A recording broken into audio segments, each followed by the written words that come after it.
Right. Welcome, everyone, to the very first author interview video for Creativity and the Paranormal. So this is Terry Newman, paranormal romance author with the Wild Rose Press. Hi, Terry. And I'm S.K. Andrews, also an author with the Wild Rose Press in the paranormal. And thank you, Terry, for being my first interview today.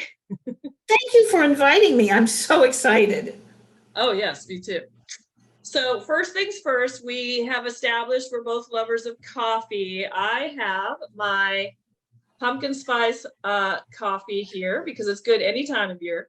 And I call this my Edgar Allan Poe mug. That's exactly what it looks like. I know, and it really isn't. I got it from a Starbucks years ago in LA, and it was part of a little Halloween package. And it just looked to me like Edgar Allan Poe. So what do you have? I just have my sweet and salty caramel latte, and it's just in a clear thermal cup. Which is great. So I'm going to take a sip here. Oh. All right, getting started here. So I would like to present to anyone watching us your book that came out last year, and there's a book coming out this year, February 8th. Okay, so Quake came out March 9th, 2022. And yes. the quick elevator pitch of that is there's a small town, you can correct me later if I get something. It's a small town in Ohio, yes. Yeah, small town in Ohio, Prague, Ohio. All my books take place in small towns in Ohio. And it's a coffee shop owner, Charlie Lightheart, who falls in love with a billionaire in town, Riley Brockton, and then is asked to run for city council on a fracking platform. Okay. And that entails a lot of perhaps problems because he is a billionaire and she is running anti-corporate. And it involves a road reporter who is constantly trying to, Riley is also a line shifter. So between the secrets and everything else, yes. So the gorgeous billionaire just happens to turn into a lion because he's a shapeshifter. Yes. Yes. And so Charlie has secrets of her own. And there's kind of a twist in the plot. Oh, great. So the woman who owns the coffee shop has her own secret. And I just read the excerpt of it the other day, and I'm dying to read it. So I can just imagine, because in my mind, I come from an acting, my degrees in theater. I'm not doing that right now, but I'm writing. And so I always think of scenes in my head and acting in movies and stuff. So I could imagine if it was a movie having him say, sometimes I turn into a lion, honey, you okay with that? I'm just making stuff up. Anyway, I'm losing my cape here. So then also, so that's obviously paranormal. And then Rewrites of the Heart coming out February 8th of this year. So everyone look for that. What I read briefly is that a romance writer, two of her characters jump out of the book and want to help her with her love life. And that's very magical too, to me, is paranormal. So that is really compelling to me. So go ahead, you want to say something? And once the characters are out in the real world, they can't get back to their world. So the subplot is them trying to get back to the pages of their own book. Oh, I love it. I love it. I wrote a short story that went into an online magazine years ago about a woman who opened a book and went into the book, and she thought she was going to be in a different book, but she went into a book where vampires hunt humans, but one of the vampires helps her get out of the sticky situation. So anyway, I love those cool. A story within a book or vice versa. So with those two mentioned, my question to you is, what is it about the paranormal realm that inspires you, invigorates you to write in that genre? I like to think I have been fascinated with UFOs and all things like that. I can't. I just love that stuff. I used to go to paranormal meetings, and I just like to think that there is like a sub-realm we have that we don't know about. The angels, and why not vampires? All of that. And I want to make it so I want to write so people think, this could happen. A lion shifter could be living next door to me. Or I could open a book and the characters would jump out. I want to make the paranormal normal. Oh, that's great. I love it because, I mean, even, well, not to get too philosophical, but religion or whatever, when people go to church, they're praying to a higher being, it's not that we're just this table I'm touching right now, my desk. That's not the end of reality, No, and people have near-death experiences all the time, Yes. and it's just like there is something else out there, whatever it involves. I entirely agree, and that's why my lead character is a uber psychic. So I'm fascinated by psychics, so that's what led me to write that and have her little Scooby game, So I wanted to ask you, because the whole concentration of my channel here is about the paranormal and what inspires you, of course. So did you have a favorite paranormal movie or TV show growing up, or even now? When I was in junior high school, when it was called junior high school, that's how old I am. Yeah, me too. Now. I read Chariot of the Gods, and the UFO thing got me started. I was way too early. I had dreams. I had nightmares that aliens were chasing me. But I started to read, my daughter introduced me to the Dresden Files, Jim Butcher's books. Mm-hmm. And that's where the normal and the paranormal met. And then I found, did I do that? What's that? And then my screen changed. Then I found Charlene Harris. What I really love of hers is Midnight Texas. It's a trilogy. I don't know if you ever read it. I saw the TV show. It's nothing like the TV show. It's so much better. They make it dark and angry. I just watched one episode of it. Again, she's making the paranormal normal. And I just love that. Oh, yeah. Charlene Harris is great. I mean, True Blood, Yes, yeah. And I met her briefly, just walking down the hall, because I'm a member of International Thriller Writers, ITW. And, a lot of thrillers are there. Of course, Lee Child that does Jack Reacher and all that. He's on the board and all that. But a lot of, there's paranormal authors in there as well, because those are thrillers as well. And I was walking down the hall, and she just looks like your grandma, and she writes these amazing paranormal stories. And then she goes, where's the elevator? I showed her the elevator, and she was very sweet. And she's like, someone would look at her and never believe that she writes True Blood and Midnight Texas and all that. Amazing. Yeah. So it's incredible. You can't really judge a person by how they look. Can't judge a book by its cover. Right. So, I have to ask, have you ever seen a ghost or experienced something supernatural in your life? I will tell you, I had just had my baby, my Marie, and I was very, very anxious. I was 36, had her late. I was very anxious. I was feeling my mortality. And I went to bed one night, slept, and I had what I thought at the time was a dream, but I don't think it was a dream. I saw my parents, they had both died before Marie was born. Saw my parents standing in this green field, just standing there, staring at me, not saying a word. I woke up. I did not have any anxiety at all after that. I really believe my parents were there. And I would have dreams. I used to have dreams about my parents, my grandmother. And one day my aunt died, and she got into these dreams. She started to hurt my grandmother. I said, no more. And so I told them not to visit me anymore. And they haven't. Oh my goodness. Yeah. Wow. But that vision, or I'm going to say vision. It's a vision. I think you had of them in the field and calming you down. Yes. That's so wonderful. And one other event that stays with me, I was in the shower, had the door closed. My daughter and my husband were in the living room. And I hear this knock on the door, right? And I go, I'm almost done. Just hold on. I come out and I go, I'm done. Whoever knocked on the door, you could go in now. And my daughter looked at me. She pressed probably about 10 or 12. She goes, I'm glad that happened to you. Neither of us knocked. So obviously it happened to her too. And there was supposedly a young child who died in that house.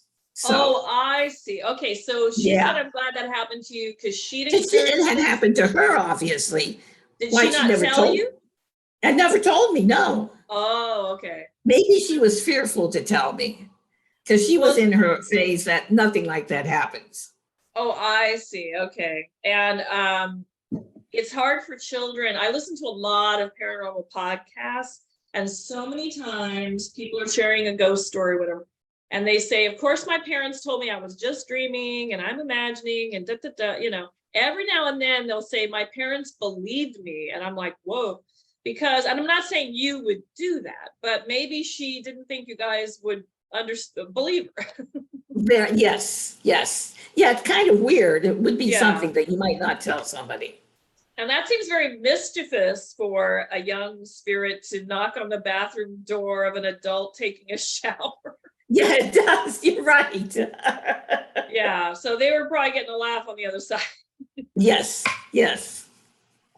So did you want to mention anything more about Rewrites of the Heart or Quake? And then there was a previous one I know you wrote, but these are the two current ones. Well, the previous one I wrote, Out of Character. Yeah. I wrote it was Crimson Romance. They sold their romance side they sold it to Simon and Schuster. So it was on Simon and Schuster for a while. It is really the original Rewrites of the Heart. I took my rights back and I updated it and re-edited, did a little more with, I didn't have enough of the Ken point of view. So I did more of Ken, the love interest. And okay. So that's basically pretty much the same book. Oh, okay. Now I get it. Because I noticed the cover was the covers book, and two characters they're very were coming similar. out. They were looking back at the book, like, you know. Yeah. So that's great. Yeah, I like the new cover as well. I really do. I love that new cover. Yeah, and I love Christian Norris does my cover. I have to give her a plug. She has done all my covers. Who? I have a novella coming out. Well, I don't know when, but I'm in edits for that, and I just got the cover, and I am so in love with that cover too. Oh, nice. Yeah, I love both my covers as well. So this is something I wasn't going to mention, but you know, the intuition moves us. So I'm going to ask, what works for you for writing? For me, if I didn't have I still have the day job, which I totally value. That is what is helping me, but I love doing this as well. And I just consider I have two full-time jobs. I'm a writer and I'm a receptionist at a Manhattan company on Park Avenue. So this job, if I had my druthers and it was full time, I would get up at 7 a.m. or earlier and I start writing. I'm an early bird. And then I would end at like 3 p.m., do some workout, whatever, and relax, and then start again, like if I had a Monday through Friday schedule. And I'm going to put that out to the universe. So that will happen one day, manifesting, you know. It will. What is I will put it out there for you too. Thank you.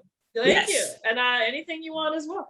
So what is the best schedule for what works for you as a writer for the most creative juices flowing? I have, I'm pretty much semi-retired. So I have done freelance writing for the last 15 years. Maybe 16 or 17 now, time flies. So I only have one client left. So I write eBooks for that client and I do the rest of, I do my fiction writing. So what I do is I'm an early bird too. I get up early, I do my exercise bicycle, then I write for the rest of the day as long as I can. One day I do my nonfiction and the next day I do my fiction. And I found that's best because I can spend a whole day on it then. And I don't have to like stop in the middle of a good scene or anything. So that's perfect. Yeah, you just focus here. The next day you focus there. Exactly. Exactly. Yes. And right now I'm writing a book about paralegal, a study guide. And so one day it's paralegal and the other day it's paranormal. It's kind of cool. It's still always a peril. I love that. What are you doing? What's today? Well, today's paralegal. Tomorrow's paranormal. That's hysterical. I also like to play. Well, it's funny because part of my book series, The Kelly Society, She has a Celtic heritage from past life, so it's very Irish, Celtic, mystical type of thing. So I was listening to the chieftains and Celtic music as I was writing the first book, Bay of Darkness. But now I've been getting into podcasts because part of my brain, I can kind of hear the podcast and still do my writing. I know that's kind of strange, like some people may not be able to do that, but I can't do that. I split my head. What? I can't do that. Oh, okay. I can only do it if I'm doing nonfiction writing. I can't have anything on, maybe some meditation music. No. Yeah, I mix it meditation back and forth, music. Yeah. Right. I mix it back and forth. If it's mostly, actually, when I think about it, mostly editing when I'm going back and checking something. Yes, if absolutely. I'm having come up with a new scene, yeah, that's right. If I'm coming up, and I'm not changing it just because what you said, but I'm thinking about it more. When I'm coming up with a brand new scene, as we know, okay, the gears have to start moving. I would have music on. Yeah. So I go back and forth, and I love music, but I also love podcasts. So when I'm doing the editing. What kind of podcasts do you watch? What kind of podcasts do you watch? Sorry, I keep losing my cape. I'll have to learn how to do this for the next time. Maybe a couple bobby pins. Yeah. Yes, I remember bobby pins. So what the Paranormal Podcast with Jim Harold. He's been on for years and years. I've been on his podcast for my books and for like the ghost story that you told. You can type, if you are interested, you go in the Campfire he has like 10 podcasts. The Campfire are true ghost stories, and you go in, you type in your story, and then you get an email and they say, and unless it's something that is someone's trying to make up, everyone usually gets on.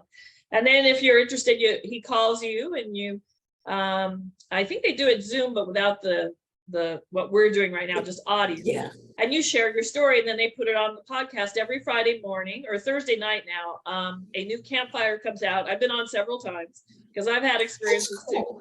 So that's cool. Yeah, and so he does that, and then there's so many paranormal podcasts. The Dark Paranormal, and there's one called The Seance or something. Some are darker than others, but then there's this one, oh gosh, I can't remember the name, but it's this British guy, and he's just funny. He and his partner, like, they kind of make jokes and stuff, but then they go into a ghost story. So it's kind of comedy as well. And there's, all you have to do is put in Paranormal Podcast on Spotify or whatever, and you'll see a slew of them. But Jim Harold's Paranormal Podcast is one of my favorites. I will look for him. Yeah. Yeah. But so, I mean, I just love this stuff. I just can't help it, But I wanted to say in closing, what encouragement or words of advice would you give to new writers, aspiring writers who have not been published yet and are trying to get published? First off, never give up, because it took me a long time to get published. Yeah. And regardless of your circumstances, I could go on about, but there were some personal circumstances that health issues that made it difficult each time I got published. The first time was Crimson Romance, and then with Quake. So don't even give up then. But craft-wise, always be diligent about editing your work. Don't take what you wrote like it's on a pedestal. Before, about 20 years ago, when I was doing nonfiction, I edited my work scrupulously. I just went and edited it. And I think you have to do that with fiction too. Oh, yes. They say, I can't remember what some successful writer said, you just have to keep cutting the fat off the bone. Keep cutting the fat. Exactly. Yeah. There's that saying, you should write the book you love because you're going to read it 75,000 times. Yeah. And that's the truth, That's a good one. But each time you read it, you should be able to find something you can condense, you can say better, before you send it to either an agent or a publishing house. Exactly. And for me, I had to give up this stubborn idea of I have to have a literary agent. So my book series, it wasn't completely romance, it wasn't completely paranormal, it wasn't horror, and it wasn't thriller. It was a combination of all of them. So I would go to like I said, the International Thriller Writers Thriller Fest conference, and we had one-on-one pitching with agents. You could go to like 10 of them, and we were lined up. I've done that before, yes, for the romance, yes. Yeah, and I thought it was really fun. People were all nervous. I'm like, hey, it's fun because I'm an actor, so I memorized my pitch. I'm not going like this. They said they hated it when people were reading the pitch. You're not even looking at them. So I was like, here's the deal, and I'm acting it out, not obnoxiously so, but because I'm used to memorizing because I'm an actor. So a lot of them really liked it, but they didn't know how to categorize it. So I finally had to let go and just go, you know what, I just want to get published. So I went to online publishing, and I found Wild Rose Press. And they are amazing. Yeah. The Black Rose. And that's another thing. They say so many people tell you, well, you have to write in this genre or you have to write for this audience. I think you should write the book you want to read. I think the first audience you should write for is yourself. Exactly. And what you're passionate about. Exactly. Because they say, oh, this is the trend, police procedural, blah, blah, blah. Well, by the time you're done writing your book for that genre, it could be a different trend. You don't write for trends. Exactly. You write from your heart, That's what I don't know if you know Ruby Dixon. She writes kind of like the Alien Barbarian Planet. I read her book. Okay. And it's fun. And I think she is really a New York Times bestselling author under another name. And she did these books just because she wanted to write something for herself. And they've become a hit. There's a whole series of them now. And I think that's proof that you need to write what you want to write. Yes, exactly. And be true to yourself, authentic, that's the way to go. Exactly. Well, Terry, how can people get a hold of you? Your like a website or, Instagram, Facebook? Is there something you wanted to say? I am on, I have a website, terrynewmanauthor.com. I am on Instagram, Terry Newman. There's a lot of Terry Newmans out there. I think I'm like 31521 or something. Oh, yeah. I'm on TikTok. I'm also on TikTok under nice. Terry Newman 0614, my birthday. So yes. Wonderful. And I don't know.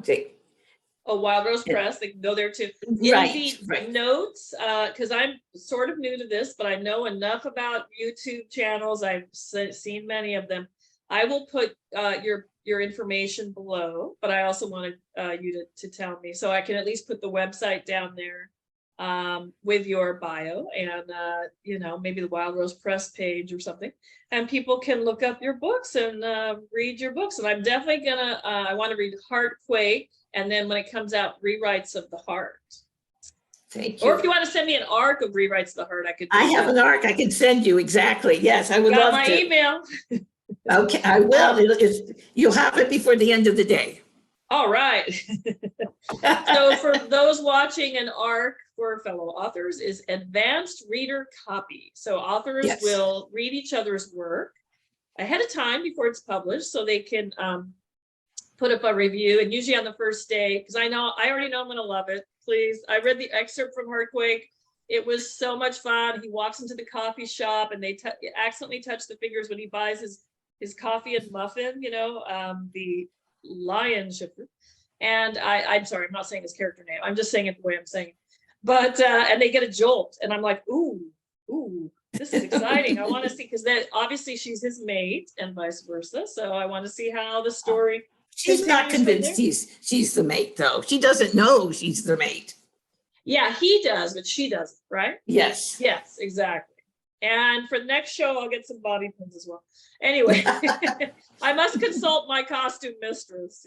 You really need a costume mistress. Yes. Who is me, actually? It's all me. But thank you so much, Terry. This was so much fun. Thank you for having me. I have so enjoyed this. And I want to say I've started a Freaky Friday post every Friday. I write about. I've been reading them. Yes. Yes, I just started that as well, because I'm just trying to keep the juices going. So every Friday I send. The reason I'm saying this is I want to end with my little tagline. I put out a blog post about a different aspect of the paranormal, And last Friday was seances. And at the very end, I say, oh gosh, I think I say, be well, and may all your paranormal experiences be magical. So Terry, may all your paranormal experiences be magical. Thank you. No more knocks on the bathroom door though, right? No. Unless it's a handsome guy. Unless it's a handsome guy. Oh, there you go. Yeah. Yeah. I'm with you, sister. All right. Well, I'll look forward to that arc. And thank you again for being the initial guest on the Creativity and the Paranormal. Thank you so much. Okay. Have a good day. Okay. Bye. You too. Bye.